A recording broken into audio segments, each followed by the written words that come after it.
Hey, welcome to this episode of the podcast. I'm Dean Seddon, and today we're going to be talking about all of the things, the obstacles that could be in your way from getting more clients and growing your business. And I've experienced many of these myself, so I'm sharing from a place of been there, done that, got the t-shirt, still sometimes wear the t-shirt.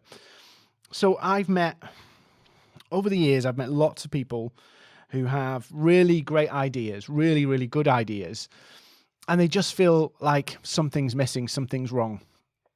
And typically what it is it's people who've got a skill set, got a level of expertise in something, and for some reason it just feels like there's a disconnect between what they do, what they offer, and their client base or their target audience. And I want to share a story here. This is a true story of I met somebody and I was talking to them about their client challenges. And they said to me, I hate my clients. They said, I hate my clients. They don't pay me on time. They don't pay me the right prices. I'm having to discount. They're not nice people. And I was like, whoa, okay. So where are we here? So I spent some time with this person and their business, looking under the skin and under the hood, and they had some good clients in terms of revenue, all of that kind of stuff, some good contracts. But when we started to scratch the surface and started to dig in, one of the things I realized, and to this day, I don't think this client actually gets it, or they get it more, but still don't get it, is they were choosing the clients that they were getting.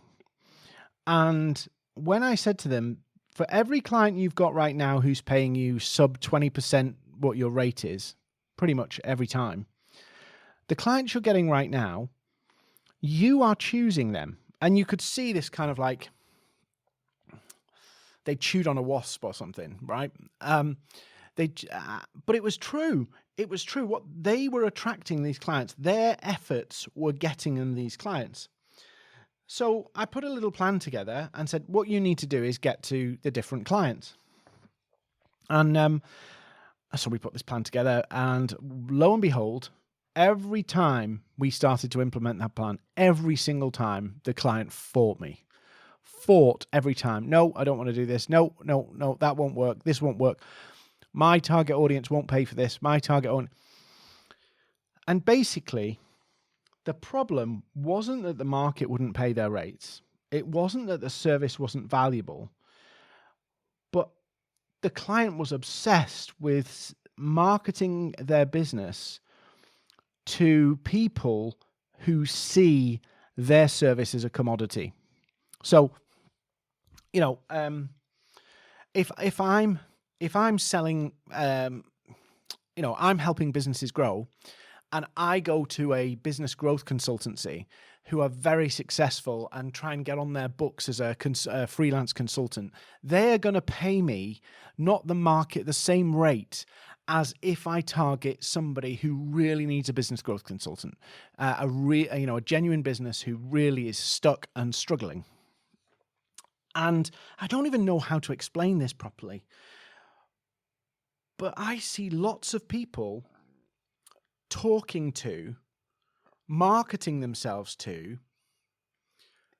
people who undervalue their offer. So you could argue you need to come up with a better offer, but you could also argue you need to come up with a better customer, a different client who values what you're doing. And in this scenario, this client was targeting people who, okay, let me put it another way, right? Let's say I've got a piece of software. So I've got a piece of software that I'm looking to sell into businesses, right? I can either target businesses that are really struggling, that this software will really help them, and maybe they're not as far down the line, they're not as developed or advanced in terms of their resolution to the problem. I get people early and they go, wow, this is amazing, you've saved us so much work. Or I go to people who are regularly solving software problems, and this is just another software solution in the mix. The pain for the software solution has to be high enough that the value makes sense. And loads of people are running around trying to promote what they do where they don't realize the value or they don't understand, or they haven't worked out the value to the market of their solution and who is their most valuable client. In other words, who can they deliver and gain the most value from? So, it's common sense. It's absolute common sense. But you watch when you start to market, there's this internal bent where we start to market to ourselves. The problem is, and here's the honest truth, the problem is we don't value our services the same way as our clients value our services. We actually value them less because they're our skill sets. They're things we take for granted every single day. And when we market ourselves, we either fall into one of these two groups. We either overgive, overshare, or speak from a very high technical level or a very high competence level. And so it shoots over our ideal clients' heads because, after all, people want to do business with us because we're the expert in solving their problem. So we either shoot over their heads and they don't get it, or we miss the opportunity that one clear result could be world-changing for them.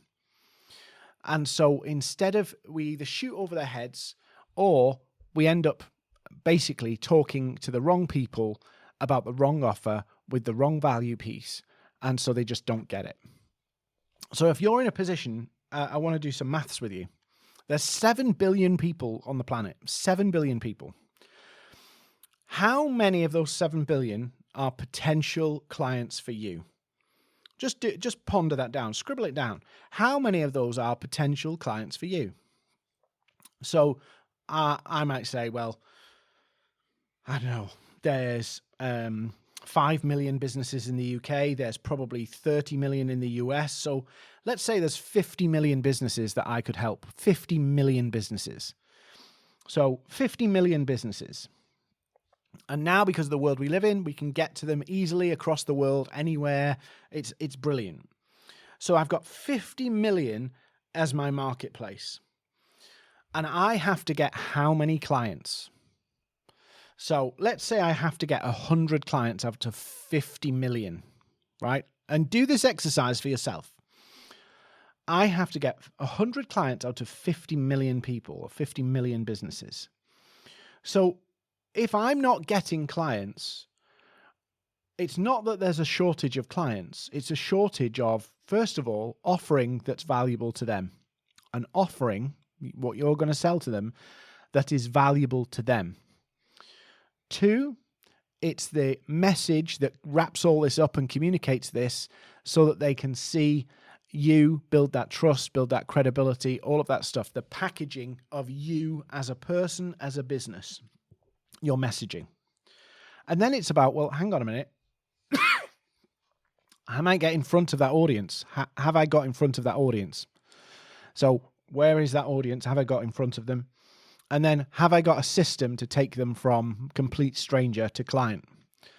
And if you look at it and go, okay, 50 million to 100, does my offer add value that's useful and payment worthy? In other words, would they pay the $2,000, the $5,000, the $100,000, whatever it is that you want them to buy? And is the value exchange worth it for them? Not for you, for them. Can they see the value? Can you get in front of them? Do you have a plan of how you're going to get in front of them? Where is it? LinkedIn? Is it TikTok? Is it YouTube? Where are you going to get in front of them? Number 2, the message, the thing that packages you, who you are, what you do, builds that trust, builds that credibility, and then the system to take people from complete stranger to client. Pretty much those 4 areas are the reasons why a business is underperforming or not getting the results. That either they've got a package that isn't right for the audience, or the audience don't see the value. They can't get in front of the audience in the first place, or so they haven't picked the right places. The messaging that's packaging what they do isn't right, isn't building the trust, isn't building the visibility, the credibility. And the system to take people from connection to client, or contact to client, from stranger to sale, is just not working. Those 4 areas are the first thing everybody should look at, because otherwise, if you don't, you will have to play the biggest numbers game on earth, number 1. Number 2, you'll be forever trying new tactics, new strategies, new things, but you'll still have mixed results because all of those 4 things aren't aligned. They aren't working well. So I really encourage people, when something's wrong like that, when you're not getting the flow of clients, it's in one of those 4 areas. Now, in order for you to do those 4 areas well, you've got to have the knowledge of your audience, of your offer, of what their needs are, all of that kind of stuff. You've got to have the skills to be able to firstly deliver the service, but also execute on the marketing, create all the content, whatever you need to do. But then you need the behaviors to make it happen. And I want to talk a little bit about behaviors today, because knowledge and skills are the things that are the easiest to obtain. And what you'll find is that people will happily obtain more and more knowledge as a substitute for action. They'll happily try and taste more technology to try and get them clients more easily, because they're quick, easy fixes. Go to an external factor to try and fix the problem. Every human being, by the way, tip here, every human being on earth tries to go to external factors to solve problems. Most of our problems are internal. Most of our problems are internal. Now, where am I going here, right? So every time you have a problem getting clients, you'll look at a new piece of technology, or you'll go to buy another course. You'll either try and obtain technology or knowledge. Technology and knowledge is generally not the problem. It's your behaviors. It's how you implement it. It's how you think about it. It's when you get really excited about a plan and then that internal talk tells you not to do it. It's when you start embarking on something and you quit it because you're worried, what if it fails? What if it doesn't work? You put all your eggs in one basket, all that stuff. It's the behaviors. It's the way we leverage the tools, technology, the skills, and the way we leverage our knowledge that's the problem. It's not a lack of knowledge. It's not a lack of knowledge, and it's not a lack of skill. It's how we deploy them, which comes from our behaviors, how we think, how we feel, our underlying feeling about the world. If we think there's a lack of money in the world, our pricing won't hold up. We'll discount before we need to. If we're worried about things going wrong, we'll compromise it just to protect ourselves a little bit. These are just the realities that most of us don't realize. We just go for the external factors, knowledge and technology, to try and solve problems. And most of our problems are actually in our behaviors, the way we think, and the way we leverage and the way we use technology. So I'd encourage you, look at your offer, your audience, your message, and your system, because that's where the flaws are. It's not in more knowledge. It's not in more technology. It's in those places. And it's in your behaviors. The problem is internal, not external. So if you're having challenges getting the right clients, if you're having challenges consistently getting revenue in your business, the first thing I'd encourage you to do is, yes, look at all that stuff, but don't go and external to look for answers. Don't go to new techniques and new tools. Look inside. Look at what you've built. Are there some flaws in the way you're thinking, the way you're implementing? Do the internal work first. There are hundreds of thousands of companies that will give you more knowledge and more technology, more skills. But if the problem is internal it doesn't matter how many new skills, how much more knowledge you get, the problem will follow you because it's in us. It's the way we think and it's the way we act. It's not the tools that's the problem. It's not the knowledge that's the problem. It's user. It's the business leveraging that. So look internal.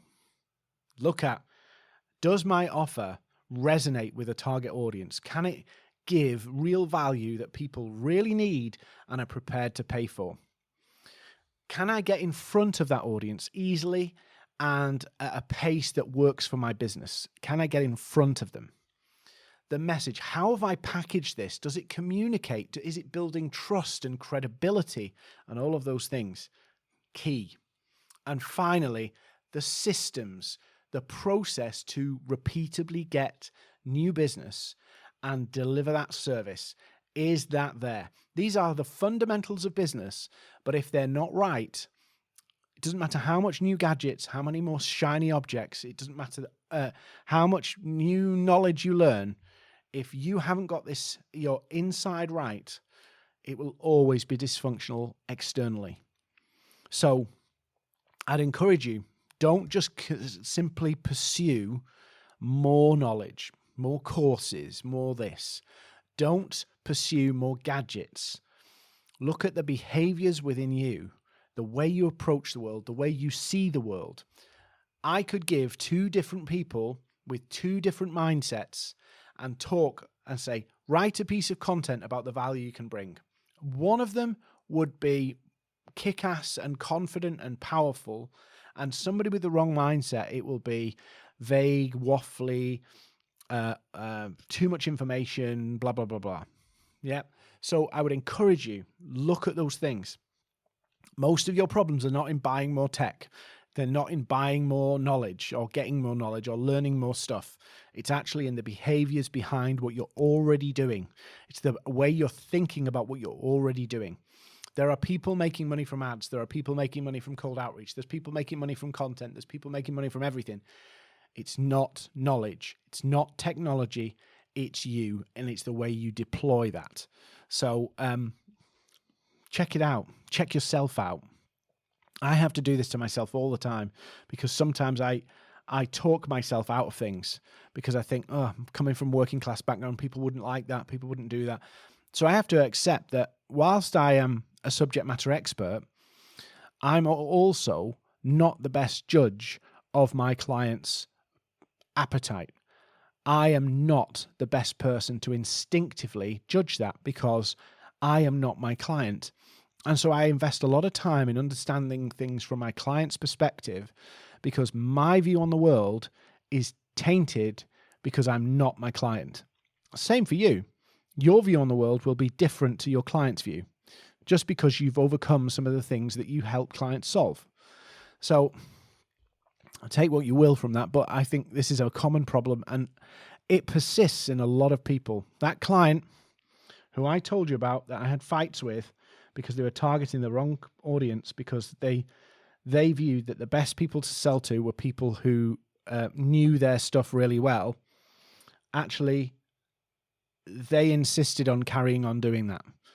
And I don't know where they are now, but it looks like they're still doing the same thing. Selling below 20%, 20% below the prices, frustrated that they're not being able to demonstrate their expertise, and they're basically a technical support rather than an expert. But they've designed this. They've made their bed, and they are lying in it not because of their knowledge, not because of their skill set, not because of any of that. It's the way they think. It's the way they think, the way they approach it, the way they deploy their knowledge, the way they deploy their expertise is actually the thing that's keeping them in a business that they don't like, and they're sick of their clients. I'm hoping that it's changed, but I've not spoke to this person in a long, long time, and I'm hoping it's changed for the better. But it's all internal problems. Internal, fix the internal, fix the biases that we have towards from our worldview, our perspective, get all that sorted, that negative self-talk that we have about what we're going to do and what we're going to implement. Take the blinkers off internally And then you start to employ the knowledge and the expertise and the skill sets. You build offers, audiences, get in front of audiences with a compelling message, and you've got a system that you can convert clients. So don't think it's always about going outside. Sometimes you just got to go inside and fix some of the things in yourself. So hopefully this episode's been helpful for some people. Please do let me know what you think. Tell me your stories. If you've had experiences like this where you think, I've been holding myself back through things in my own behaviors, things in my own approach, my own thinking, I would encourage you, get in touch. I'd love to have you on the podcast, share some of your mistakes so that other people can learn. I've made tons of mistakes. So please do get in touch. Tell me what you think. Tell me what's going on in your world. And I'd love to have you on the podcast. So thank you so much for joining me today.